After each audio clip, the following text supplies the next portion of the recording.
Hey, and welcome back. This is part 2 with Christina's story. Part 1 was incredible, and I'm totally amazed at the life that she had led. It led me back to using, yes, and I was able to hide it for a while from my family, from Most my good mom, from my manipulators kids. can, let's be Yeah. honest. Yeah, we can for a time. Yeah, and during that time, when I was clean, I had become an RN, so I was working as an RN. Which was, you were fulfilling part of your early dream. I was. That's why I asked you in the beginning, what was your dream as a little girl? Yeah. To be a doctor. So you actually started to fulfill that dream, and you became an RN. Part of it, yes. But then you lost that. I lost it. I was able to hide it for a while, and then I got to the point where, I'll tell you my breaking point. I had my, at this time I had 3 kids. I had a child after I left my husband, obviously from the wrong man, wrong circumstances. And one morning my child wanted a donut on the way to school. And me being an RN, making the money I make, I couldn't afford to buy him a donut. Wow. Because I had spent it on drugs. Yeah. And that tore me apart. Yeah. So this is when I decided that I needed help before I destroyed my children. So I went to my mom and I told her, I said, Mom, I'm getting high. And she couldn't believe it. She couldn't believe it. She didn't take it all that well. She screamed at me. And Sure. So I just left. I drove off and I was like, I didn't know what to do. And I said, I just prayed. I said, Lord, I don't know where to go, but I need help. And then there was a lady that came to mind that I knew from church. I didn't know her all that well, but she came to my mind, and I called her up, and she said, come over. And I went to her house, and I told her everything that was going on, and she actually got on the phone and called around, and she found a place for me to go the very next morning. That's great. Yeah, so she had my kids come over, and my mom brought my kids over after school. I had to tell my 2 teenage kids about my past. They didn't know about my past. They didn't know about their so you dad's kept that past. from... Yeah, they had only seen the good life. So I had to be honest with them and tell them. Of course, my little one, he was too young to know anything at the time. So I went there. It was a 30-day program. I had a job lined up as a nurse the day I walked out of there. Went to work as a nurse. I went home with my kids. My mom actually stayed with me for a couple weeks because I told her I was scared. You know, I knew that this addiction, what it could do. Right. And so she ended up going home, and then I was clean for 8 months, working, taking care of my kids, my house, you know, living the good life again. And I got lonely, that codependency. Yeah. So I called a man that, you know, was a friend, whatever, and started hanging out again, and started getting high again. So this went on for about 6 months. I was high, but I was hiding it. I was at home with my kids. I was taking my kids to school, picking them up, going to work. 6 months in, I knew I couldn't hide it again. And I called my mom again. I said, listen, I got to go back to rehab. Wow. And it was April the first time I went, and it was the 1 year I think later I want to interview again. your mom at some point. What an incredible lady she must be. She is. And so, were people losing faith in you when you say, I'm clean now? Oh, yeah. Were they standoffish, like, is this really going to take? Well, the second time I went to rehab, and I asked my mom, and she said, you can't come home. Yeah. She said, you can't come home straight out of rehab. You have to prove yourself more. Yeah, there's a tough love part too that has to happen. And how much can a mom take? You know, and by this time, she's seen all this. And she's trying to protect my children. And your brother. By this time, your brother's. Yes. So, wow. So, you got clean again. I got clean again. I actually left the rehab and went into a women's residence. Okay. It was supposed to be, you could stay there for a year. I was there for about a month and decided that I was going to go get high. Wow. Had everything going for me. Everything was lining up. So anyway, I was back on the street. Well, I went to the streets, and I was on the streets, just getting high, just getting high. You just walked away and left everything. Just walked away and left everything. That's amazing. Because Because you loved your kids, I love my but kids. the drugs were stronger than any other force in your life. You'd been to church, you had family, you had your personal family with your kids, and this addiction trumped all of them. Yeah. That's an amazing, powerful thing. Again, your spirit man has got to be stronger than your flesh part, craving that. And now at this point, your psychology, your inner man, being codependent and needing that as well. My spiritual man was non-existent. Was this time worse than the last time, being on the street? The addiction was worse. Was there familiarity? No. Was it like, yeah, I did this before, this was worse? It was a completely different world. It was 20 years later, 25 years later. Oh, okay. The world has changed. Yep. And And so you had changed. Yeah. And when I was on the streets when I was young, I was in a small town up outside of Kissimmee. Okay. I was in St. Cloud. Okay. St. Pete, Yeah, totally different. it's a totally different different ballgame. culture. Yeah, it is a different culture. And of course, it's 25 years later. Yep. So the world has gotten that much meaner in 25 years. And you've gotten older. You've become more manipulative, but physically, you can't do what you could do when you were younger either. So it was taking its toll on you in a lot of different ways. Yeah. What was the factor this time to get you out? Well, I actually, I went to jail again. Yep. But I was only in jail a month, and I said, oh, I'm going to stay clean. I'm going to stay clean. And it didn't work. Jail didn't work this time, but I was only there a month. So I actually spent a total of 3 years in the streets, going back and forth to rehab. And what got me out? Finally, after 3 years, I was just tired. I was tired. During the last, I would say the last year that I was out there, I began to hear God's voice. Not audibly. Right. It was that inner man. Yeah. I began to hear the Holy Spirit speak to me. There were times that I was so scared, and I would hear the Spirit of the Lord say, even though I walk through the valley of the shadow of death, I will fear no evil. While you're on the streets. While I'm on the streets. Wow. Um, Did you realize the depth of love at that point that God had for you? That he would still call you in that position?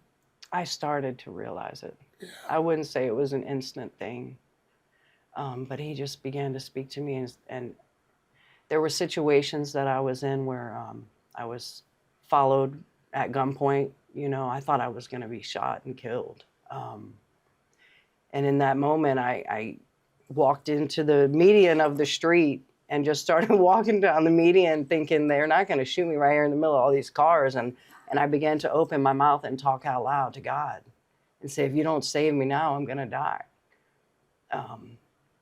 There's another instance where a man put a gun in my face and I just called out on the name of Jesus. I said, Jesus, Right out to him. loud, yes. Yeah. And the man turned around and walked away. There was another instant where I was held captive overnight in a house, and I was forced to stay in a room with a man.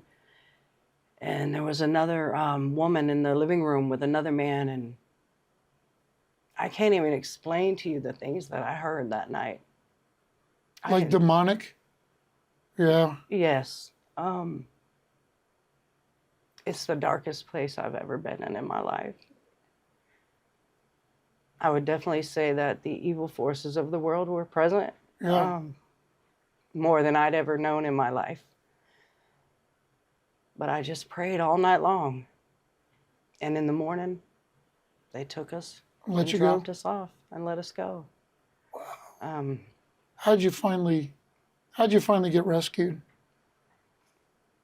well, as God kept speaking to me, I kept speaking it out loud and saying, I don't know how, but God's going to get me off these So streets. you were feeding your soul person without really knowing it. Yeah. Yeah. I just kept saying it, that He's going to get me off the streets. He's going to get me back to my life. He's going to get me back to my children. And then there was a woman that I knew in the streets that had actually went to rehab, and she had gotten clean and was clean. And I seen her one day, and she was telling me about this rehab that she went to, and she was very excited, you know, and she said, whenever you're ready, let me know. And I was just tired. One day I just got tired. I got tired of being on the streets. I got tired of the hustle. I got tired of doing what I had to do to support my habit. And I called her and I said, I'm going to be in this motel room. Just meet me there at 10 o'clock in the morning so that I go, you know, no questions, just come pick me up. So I went to that motel room and I smoked crack all night long, and she came in the morning. We figured out the paperwork, whatever, and she was going to take me that afternoon, and I decided that I would let somebody else drive me to rehab because I wanted to get high, and she couldn't. She was clean, yes. You wanted one last one? Yes, so I got in the car with my friend to take me to rehab, and got high all the way into the parking lot. Wow. It was over on the other side of Tampa, and took my last hit of crack in the parking lot, and I walked in and I said, here I am. And I slept for a few days. Yeah, I can imagine. And then when I woke up, I started going to the groups and the meetings, that everything in rehab. And but what I did is I began journaling. That the third day in rehab, I started journaling. And really it was just letters to God. And I still, to this day, I journal. Good. Because it's cathartic. Yeah. That's good. And I just, as I continued to walk forward one step at a time, God just kept meeting me there. That's so awesome. Yeah, and I did 30 days in that rehab, and I said, I can't go home. I got to do another rehab. Yeah. So I found a place in St. Pete where I actually stayed for 3 months. I went through a lot of therapy, a lot of counseling. My therapist was a Christian woman. Good. Lined up completely by God, I believe now. So I was able to speak with her more about Christian things, not just therapeutic things. You know, I got back into the church where my kids were. I was just hungry for change, really. I don't blame you. And every step I took, God met me there. Yeah, you were tired. You were wore out. Yeah, I knew there was something more in life for me. So, can we tell the end of the story that's good? Yeah. So, you've been clean and sober now for? Almost 16 months. 16 months. You're back working, still chasing the dream. Yes. That you had as a little girl, back in the medical field. I'm not actually back. You're not there yet, but you're chasing. Very close. You're chasing that dream. Very close, yes. You've been reconnected with your mom, your kids. Yes. And you feel a calling to go in the ministry, and you're working in your church on a program. Yes, I'm in an internship. To go in the ministry to help other people. Yes. That to me is the beautiful part of this story, that there is true redemption. There is hope. The little girl that was happy in the beginning now has happiness and joy again. You know, the difference between happy and joy is happy is just in the now, but true joy comes from inside. Yes. And it kind of bubbles out. And now I think you've got true joy. And God has been faithful and restored everything back to you. It's a hard walk, but there are things you can do and people that you can talk to that others can't do. What is your goal now that you're in an internship? What kind of ministry do you want to do? Or do you know yet? There's so many things I want to do. Yeah, well, that's good, because there was a time in your life where you only wanted to do one thing, and that was get high. Yes. So now that that's multiplied, on the good side. Tell me what they are. I'm actually in the middle of putting together like a 9-week course class that we'll do at our church, my church, and basically my passion is I want people to know how much God truly loves them. That no matter what they do or what they've done in life, that He still loves them. Yeah, yeah. And all you have to do is open your mouth and ask. He never leaves you. Like the Bible says, He will never leave you nor forsake you. And I know that now. I know that because I was in the midst of so much sin and darkness. I didn't think He was there. Right. You know, I used to think, oh, if I do this one thing, if I sell my body, I'll lose my soul. Guess what? I did it. And He was still there. Yeah. And I just want people to know that. I want people to know how much He loves them. Yeah. So, wrapping this up, because the story is not over. We just brought it to where we are today. Yes. Those people that may be watching us or listening to us today, I think it's very important to understand that no matter where you are in life, God is there with you. You may not feel Him, may not even want Him. But He will never leave you nor forsake you. He's still there ready to meet your needs. And the other thing is, if you're a family member, one of the biggest parts of this story is her mother, her kids, the restoration. If you know of somebody, you have a family member, never give up on them. Never stop trying. You may have to use the tough love. It may be difficult to walk away from your kids on Mother's Day, but never give up and never stop. God never gave up on you. Jesus is still standing there waiting to meet you wherever you are. And I think that's the biggest part of reestablishment is this is the iconic story for what we're about. From a little girl who had a decent life to the very bottom of the bottom. And now to be completely restored and to have hope and a future and reconnection. Whether you're in that position today or you know somebody that is, reach out, give of your time, yourself, and make sure that you go after those that people see but they walk by. And I believe that God will bless you and God will spare them and spare their life.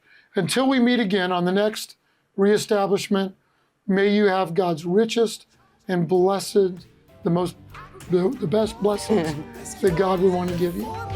Goodbye. Raise your hands up. Raise it up. Reestablishment. Leave not incomplete.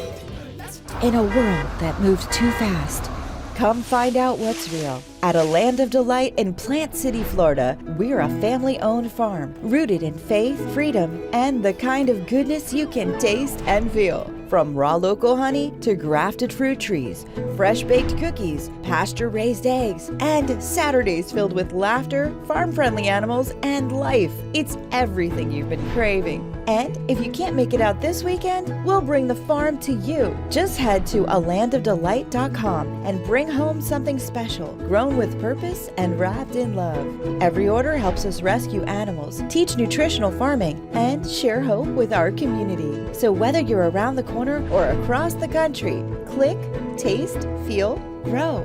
A Land of Delight, faith-filled living, farm-fresh giving. From Plant City, Florida. Visit alandofdelight.com.